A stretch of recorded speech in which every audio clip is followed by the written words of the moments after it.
Hi everyone, my name is Ashley and today I will be presenting my proposed quantitative research study on the effect of a fair scheduling intervention on hospitality employees, organizational justice perceptions, and mental health outcomes.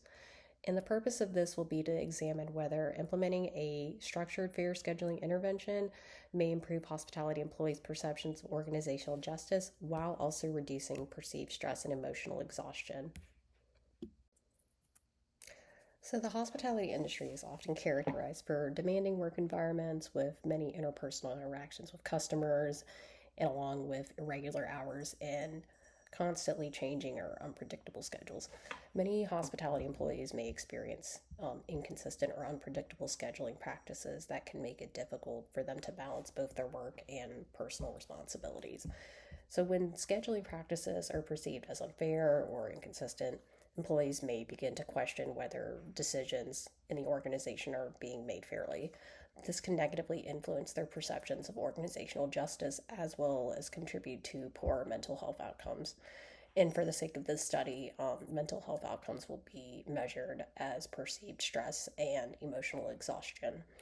And while there is previous research that has examined scheduling practices and employee well being, there is still limited research evaluating whether implementing a structured, fair scheduling intervention can actually improve employees' perceptions of organizational justice and also reduce their perceived stress and emotional exhaustion. So, the research gap in the literature provides the foundation for the rest of my study. So now that brings us to our research questions. So I have three research questions that were the base for my study.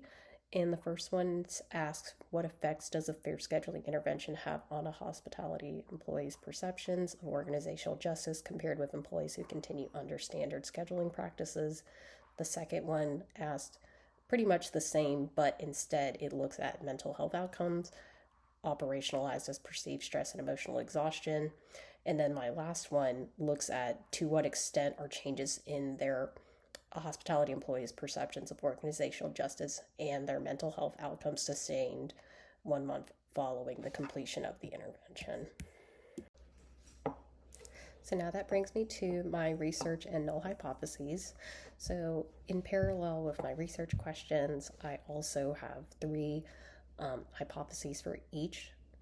And so the first hypothesis pretty much believes that hospitality employees whose supervisors that implement the fair scheduling intervention will report greater perceptions of organizational justice than employees who continue under standard scheduling practices.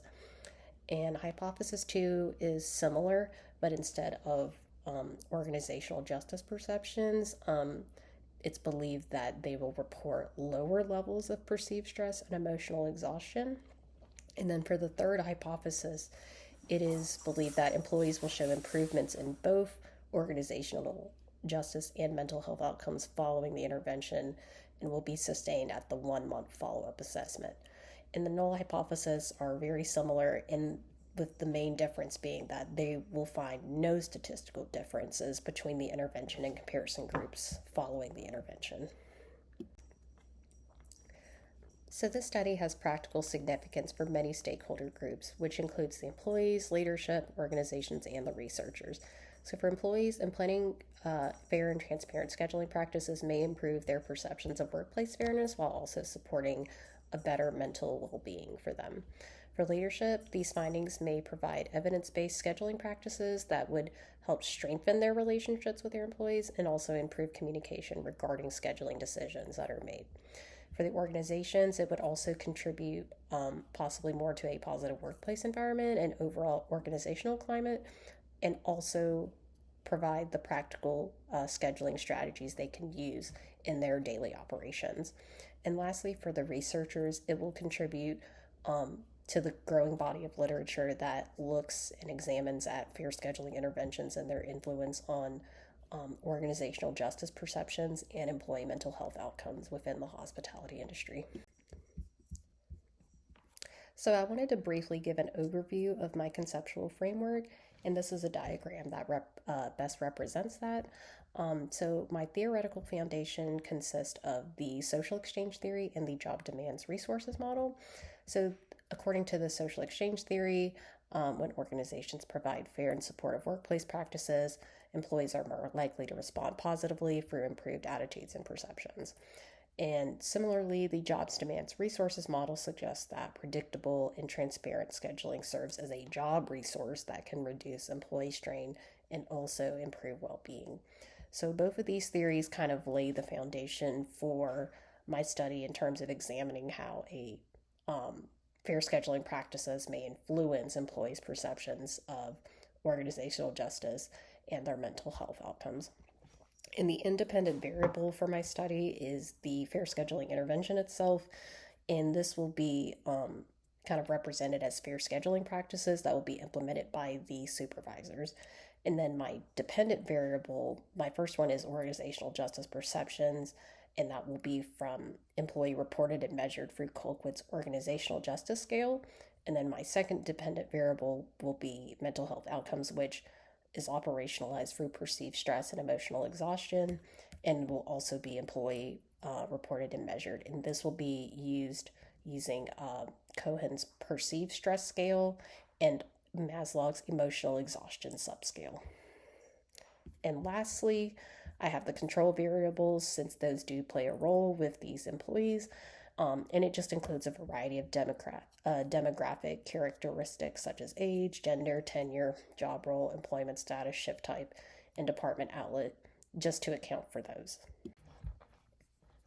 So in terms of my research design, my study uses a quasi-experimental pre-test, post-test control group design. So unlike a true experiment, the participants in the study will not be randomly assigned, since they naturally occur already in their existing departments and outlets, and they will be compared. And to ensure the clarity of this study, the unit of intervention will be the hospitality, food, and beverage supervisors who will implement the fair scheduling intervention, and the unit of measurement will be the hospitality, food, and beverage employees who will complete the study surveys throughout the research period. And the intervention itself will last about 4 weeks, but the entire study process will be 8 weeks in total. But the primary outcomes of using this research design will be to measure changes in the hospitality employees' organizational justice perceptions, perceived stress, and emotional exhaustion, as well as whether any improvements were sustained during the follow-up assessment. So regarding the population and sampling for my study, I chose hospitality, food, and beverage employees, and to make it more specific, I chose them for just those that live in the southeastern United States. So participants will be selected using a purposive sampling with non-equivalent comparison groups, with the intervention group consisting of hospitality, food, and beverage supervisors that work in a fast casual restaurant and that will implement the intervention while their employees complete the study surveys. And then similarly, the comparison group will do the same, but instead of a fast casual restaurant, it will be compared with supervisors in a fine dining restaurant. And that was chosen just because while they have differences, they still are within similar food settings versus if it was something in front desk or valet, which may have completely different, task responsibilities, expectations. And so just to be eligible for the study, employees and supervisors must be at least 18 years old, have worked within the food and beverage department for at least 90 days prior to the intervention, along with providing informed consent. And the only other additional requirement would be just for supervisors that they must have at least some type of scheduling responsibility, because one can be an assistant manager or a supervisor but may not necessarily have a scheduling responsibility. So that will be the main thing that will be required for sure in the study. And now this brings us to our instrumentation. So this is just a brief overview of the types of instruments that will be used to collect the employees' data.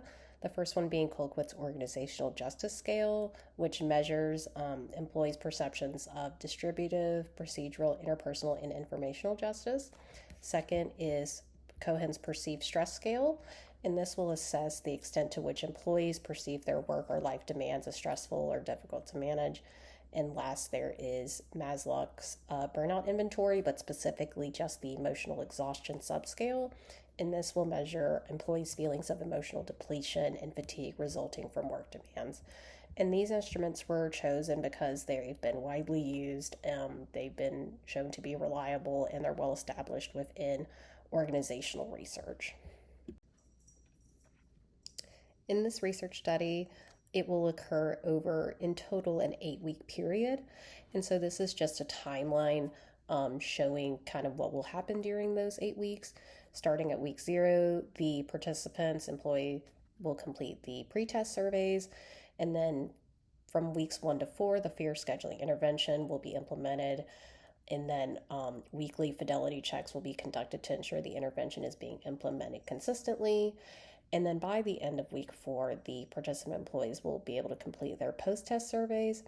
And then finally, during week 8, which would be a month after the post-test, participants will be able to complete their follow-up surveys to determine whether any observed improvements were sustained over time.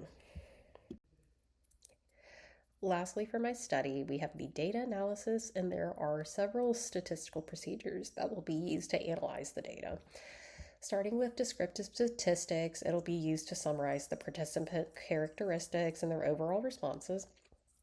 And then the Cronbox alpha will be used to evaluate the reliability of each measurement instrument. And then we have our baseline equivalence testing, and that'll determine whether the intervention and comparison groups differ prior to the intervention taking place. And one of the main analysis used will be repeated ANCOVA, and those will be used to compare changes in organizational justice perceptions, perceived stress, and emotional exhaustion while controlling for participants' pretest scores. The statistical significance will be evaluated using an alpha level of 0.05, and effect sizes will also be reported to determine the practical significance of the findings. And lastly, assumption checks that include normality, homogeneity of variance, homogeneity of regression slopes, and independence will also be assessed prior to conducting the analysis. Here are just a few of my references I used while preparing this study and making this presentation. Thank you all so much for listening to my presentation and for your time. I hope you were able to learn something from this, and good luck, and y'all have a great rest of your day.